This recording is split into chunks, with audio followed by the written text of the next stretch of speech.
We back. And welcome to my channel. It is The Life of JY. Oh, is that a jingle? Do I have one now? Okay, I'll take it. Here I talk about my faith journey, my business journey, my life, all that shit. And you can find old episodes of my podcast up here. But if you would like to tune into the new episodes of my podcast, you may do so on Spotify or wherever else you get your podcast. But I do not have anything in video format for this season. We're not doing it like that. Just my voice, y'all. Oh. All right. So we are back in the Walking in Purpose series, and it is the next stage on the steps to completion. Last week we were talking about balancing ambition with gratitude. Okay, and so this week we are getting into stop comparing and finding joy in your own lane. So y'all know comparison is the thief of joy. And honestly, it can distract you from your purpose. Whether it's comparing your pockets, comparing your heart, comparing your lifestyle, just doing all of that can distract you from what you're supposed to be doing in your life. So in this video, we're going to be talking about how comparison affects your purpose and your overall progress, and also ways to shift your point of view and start like creating from a place of joy. Because baby, when you're in your passion and in your own pleasure, like you're not even worried about anybody else. All right, so let's talk about the trap of comparison. Y'all, I'm sober today, and it's energy high. Gotta get used to that again. But I'm more used to it now because, you know, last year we did the right thing last year. Okay. All right, so Galatians chapter 6 verses 4-5 says, pay careful attention to your own work, for then you will get the satisfaction of a job well done, and you won't need to compare yourself to anyone else, for we are each responsible for our own conduct. Y'all, I don't even need to say anything else. When I tell you everything you need to know about your life is in this Bible, it is in this Bible. If that's not a mind your business, I don't know what is. I told everybody in the Bible, I can sum the Bible up in 3 sentences. Love your neighbor. Mind your business.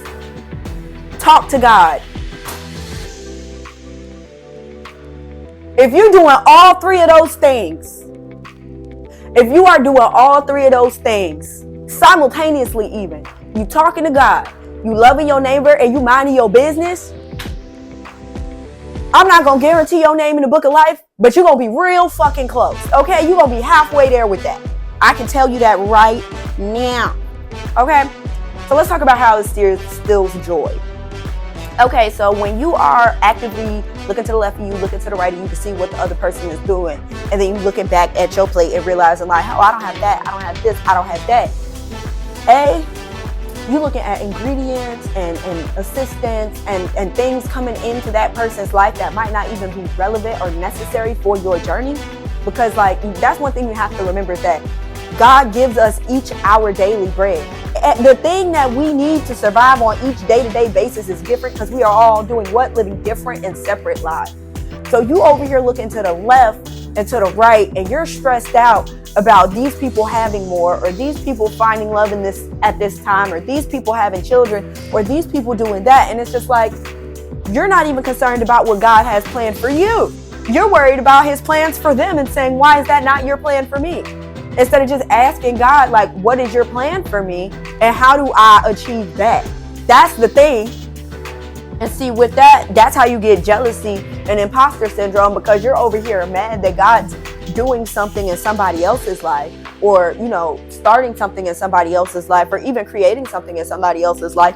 And it's just like, that's necessary to that person, that bloodline, their trauma, their pain, their purpose, the things that they're dealing with, the things that they were specifically designed and equipped to handle for the kingdom. Like, that's what he's working on. And you're jealous that you don't have the same assignment. Like, what's going on here? Like, you want what they have, but like, do you even, like, is it going to even be relevant to your task? And I feel like that's why God let people sometimes get what they be so jealous of. Sometimes he let you get it so you can see that this has nothing to do with you. Like, this thing that you so jealous of was not even made for you. You're jealous it is, but like, it's not. When you get this, you're going to realize that it ain't even shit for you. You're not even supposed to have it. It's not going to fit. It's not going to match because it's not yours. And you're jealous and mad. And then that's how you get imposter syndrome, because you're over here thinking, well, I must not be good enough, and I must not be this, and I must not be that, because I don't have XYZ to show for it. Who's to say that XYZ is the fruit of what you're supposed to be doing? Your fruit could be IJH. Like, that could be your fruit. You over here at this end of the spectrum trying to produce the end of the alphabet, and your fruit's over here in the beginning. What's the way they do that at? God gives us all our own gifts, our own talents, our own blessings, our own territory, our own prosperity. Like, we all have our own, and it is specific to us. We each get our daily bread. Like, each. As in, what the next person got is their daily bread, and God is going to give you yours too. Every day. Because he's our what? Provider. Okay. All right, so for me, some common triggers of like the comparison part is the doom scrolling on social media, and then the highlight reel syndrome. I was just talking to somebody about that yesterday. Like, sometimes you can look at somebody's progress and start feeling behind, and like you start trying to like copy their flow and the template that they're putting out instead of like creating from an original space. I've done that before.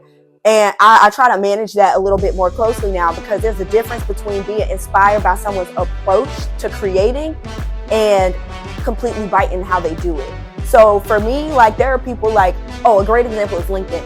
And LinkedIn, like, I definitely be looking at everybody's posts, but it's not out of a place of comparison, even though like me, sometimes I might feel like, oh, well, I'm social media, like I'm branding, I'm marketing, like I used to be really good at LinkedIn, like why don't I know what I'm doing here anymore? But like it's a very humbling thing for me, because I have to remember, like, I stepped away from that space way pre-COVID. I stepped away from LinkedIn, and LinkedIn changed, and I didn't keep up with the changes. And so now I'm doing a crash course, relearning everything, paying attention to my colleagues that I do follow, looking at their posts, interacting as much as I can, and trying to develop my own professional voice in that space, or redevelop my own professional voice in that space again, that's authentic and true to me, but still covers the topics that matter to me, and like do what it's supposed to do for like me and my purpose and my business. But at the same time, like, there's a approach, there's a flow, there's a tone that is required for LinkedIn. And even though I'm in the process of developing mine, it doesn't mean I can't look at others and A/B test and figure out, like, how do I want to talk to my LinkedIn audience? But that's completely different than saying, like, oh, look at what they're posting on LinkedIn. They're doing so great. They're doing this. I'm not doing shit. Let me post something and tell people what I'm up to. Let me post and do this. You know, that's very different than like comparing for like, I wouldn't even say it's benchmarking. There it is. Comparison and benchmarking. They're different. They're very different. Okay. So yeah, don't copy people's flow. Like, create from a place of originality. Like, everything that I post on LinkedIn and all that stuff, those are my original thoughts and how I feel. Plus ChatGPT giving me some buff, because Lord knows I do not know how to expand my thoughts for shit. But very short-winded. But yeah, like, all of the things I talk about, they're original topics for me, and they're true to me. But as far as like structuring the post and like putting it together, like, I try different formats, and I look at the different things that my peers are doing and how they engage with their audience to help guide me in what I want to do, because I'm still figuring out how the hell I want to represent myself in that space. It's a lot of tests right now, but it's very different from like looking at their page and thinking less than myself because of what they're posting and what they're doing. That's so different, and y'all can't get caught in that trap. Ooh. Y'all, okay, personal reflection time. So there was a time where I lost my creative spark because of comparing everything to everybody. I would say that time was like last year, and then also, honestly, it's been a fight throughout the years, especially like with my faith journey, and then just believing in this business and believing that God will move on my behalf in this business and develop my character in this business and develop me and make me more like him, like all at the same time, to create an abundant life. That the vision I have in mind is so astronomical. It's just like, this is a God-sized dream, and I've had it my whole life. I've always known, I'm like, Jada is gonna have private jets, I'm gonna have a husband who loves me, I'm gonna have 5 kids, I'm not gonna have to work, but I will be making a lot of money. I'm like, where did this come from? Because that's not, who the fuck am I? The child of the Most High, clearly, because he said, yeah, that's exactly how you gonna live. And I'm like, yeah, and I still believe it. Like, in my heart of hearts, I'm like, yeah, literally gonna be a billionaire. Like, it's crazy. Like, I'm sitting here like, yeah, I can't wait for the money to come in. Like, that's mine. We go eat that. Like, I don't know why I feel that way. Talk to God. But like, the journey of getting here, I can't tell y'all how many times I wanted to give up and go corporate. Y'all, I'm smart. I build websites. I know search engine optimization. I know graphic design. I know social media management. I know brand management. I know brand strategy. I know content strategy. I know target audience analysis. I've literally done practical marketing solutions. I can canvas people outside. I know how to market some shit. Like, I do. And it's innate. I always have. I'm really good at it. Like, I know what I'm good at. And I could get some Fortune 500 companies some money. I could get y'all some money because I'm cute. So if we going into a man's office, I already know I just gotta put that shit on. But like, I'm smart. Ain't duh. Like, I can sell whatever I want. I'm selling the kingdom of the Lord to y'all because that's the only thing that matters to me. Like, I'm over here promoting for Jesus because shout out to the kingdom. Like, he's the one that's saving me. He's the one giving me food. And I'd be damned if I give my money to somebody in capitalism who ain't gonna give a rat's ass if I die or not. Hell no. Especially when I know the money I make them is gonna be millions and billions of dollars. I can make that for myself. And I intend to. So I say all of that to say, like, don't lose your creative spark just because things ain't looking like how you want them to in the moment. A lot of what God does is behind the scenes. And that's why he tells you to walk by faith and not by sight. I was literally cursing God out about everything I see. And last night, the foot he dug into my hind parts, I love it. I love it when he disciplines me. It's pure joy. Count it pure joy when the Lord disciplines you, because you know he's creating perseverance in you. And he is maturing and completing the work he started, okay? And that is what we love to see. That's what the fuck we love to see from the Lord, okay? We don't like to see anything less, because discipline me. Tell me how to be more like you. Because when I get up there, I don't want to see nothing but me, you, Holy Spirit, and we all need to be in alignment. Just like you, Jesus, Father, like, all in alignment. I'm trying to do the same thing. I'm trying to be able to cast demons out into the pigs. Just go to the pigs. To the pigs with you. Like, I want to be on that. I want to be able to say, I want someone to touch the hem of my garment and get healed. Like, that's how close to God I'm trying to be. I want to be up there with Jesus, because Jesus straight up said, we have it. We can do it too. Like, he said, I've given this power to you to use. It's almost Pentecost, y'all. Y'all better tap into the Holy Spirit. All right. Cultivate and enjoy in your own lane. So, a big piece of that is knowing who and whose you are. That's what keeps you grounded. Your creativity is custom crafted by God for a reason. And let's talk about that, because the creator is creative as fuck. He gave you your own subset of what I want you to, and proof of that is what he did with the angels. Each angel has a task, a job, a responsibility, and they have skills that are designed to help them accomplish that task. Like, he did the same thing with us. We all have a purpose and something to serve out on this earth, something that impacts community in a real way and shifts. And it makes change, and it affects people, and it grabs their hearts, and it pulls them to God, and it pulls them to love, and it pulls them to each other. Like, we all have that.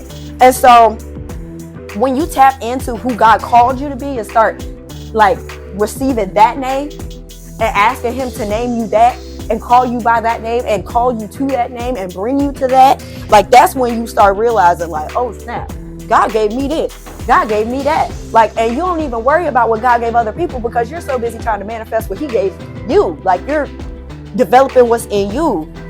So yeah, identity of Christ, that's gonna make you real happy. The next thing is you want to focus on creativity versus competition. So like, you got to shift your mindset before things happen in the spiritual realm before they happen in the physical. So like, you got to get in the mindset of knowing, like, I'm on one. I tell y'all, I'm a millionaire. I'm a billionaire. The Lord gonna do it for me. And if it's not for me, it's for my kids. I don't care. Like, it's happening. This bloodline is about to make bank. Like, and it starts here. And you also have to learn to be grateful and cheer other people on while you're waiting. And I know it can be hard to do that without questioning your worth, because sometimes I end up questioning my worth while I'm waiting. Like, I'm waiting for my husband, I'm waiting for kids, I'm waiting for my career to work out the way it's supposed to, I'm waiting for some money. I'm actively waiting for money, actually. And I'm trying to be happy for everybody in my life as their life comes together. And I'm trying to be hopeful and keep my faith up in the Lord. But doing all that can be difficult. But I say that, like, you can just do things to help get your mind right. Me, I just straight up vent, curse out, cry to Jesus. And then after that, I get real quiet and let him talk with me. And we have a conversation about it. And that's relationship. We give and take. Because I'd be like, I'm mad at you. You going to eat this right now. And he shut up and let me have it. And he'd be like, all right, you really mad? And I'd be like, yes, I'm pissed. I need to cuss you out. He'd be like, all right, go off. I'd be going off. And then after that, I'd be like, I still love you. I'm still doing this, but I'm not happy about it. And that'd literally be it. And he'd be like, okay. And then later on that night, when we're having our quiet time together, and my quiet time is on social media. I don't know why, but like, I algorithm this. And he talks to me through them damn posts. I'll say it. He do. Everything he said to me was related to everything I said to him. And he set me up like that on purpose. He's like, I got you. I'm coming. I'm your provider. I love you. If there's something happening, it is because I am delaying you to let evil pass before you get there. It is because I'm telling you to pray for these things so you can watch the walls fall down. I'm telling you to walk around this wall 7 times and shout my name. I'm not telling you to do anything but look this storm in the eye, stand there and have faith that I'm going to get you through it. I don't care how many enemies surround you. Nothing will touch you. They will all fall at your side. I am your fighter. I am your provider. I'm here. Lord, when he told me all that last night, I woke up so happy this morning. I don't even care what my circumstance is anymore. I don't even care. And he let me know something. He said, Jay, this is the first time you ever just got up while you were mad at me and still did what I asked you to do. Any other time you throw a hissy fit, you cry, you get stagnant, you run away from me, you run back to your sin, you do everything to try to fight the obedience. But this time, you got mad at me, and you told me you were mad, and you got up, and you did everything I asked you to do. You got up, you went to work, you caught up on your content, you started working on your purpose again, and you let the distractions go. And that's the first time you did that, and the enemy wasn't ready to see you do that this time. He thought you was going to do the same thing you always do, but you didn't. And like that right there, that let me know it's working. And even though I didn't like how he showed me my growth, he showed me my growth that day. He let me know. He's like, I keep putting you in the fire until I see my reflection back. And I had to think about what I said to him yesterday. And that's a praise break, because last night I said, I'm coming at you the same way you come at us, because that spirit you put in me, that's you. So every time we having this type of conversation, I'm throwing you right back at you, because you can't be playing with me and thinking that I'm not going to throw it back at you. And he told me, he was like, Jada, do you hear what you just said? You said you giving me. And I'm like, oh, snap. That's what the refiner's fire is. Like, you keep putting me in the fire until you see a reflection back. And like, I just told him, that's what I'm going to give him. Did I just become pure gold out this thing? I mean, it's still a process, but correct me if I'm wrong. I feel like that's what I did. So, I say all of that, y'all. What was the topic? Creativity over competition. Trust in what the Lord is doing in you. It is specific to you, specifically. All right.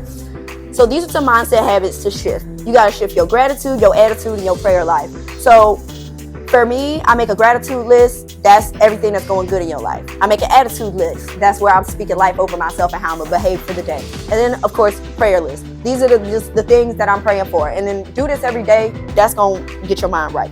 And here's some practical steps to stop comparing and start creating. First of all, you need to get real comfortable with that unfollow, mute, and block button. Do that. I love it. You need to set creative boundaries. You also need to create a vision board for your goals, not just for what you think you should do, but for what you actually desire to do. What's tugging on your heart? What is God calling you to? You need to make a vision board for that. You need to schedule creative free time away from distractions. You need to write out your wins weekly to stay encouraged and aware of your growth, okay? So all in all, like comparison, yes, it's a distraction. It is not direction. Comparing yourself to other people will get you on their path, not your path.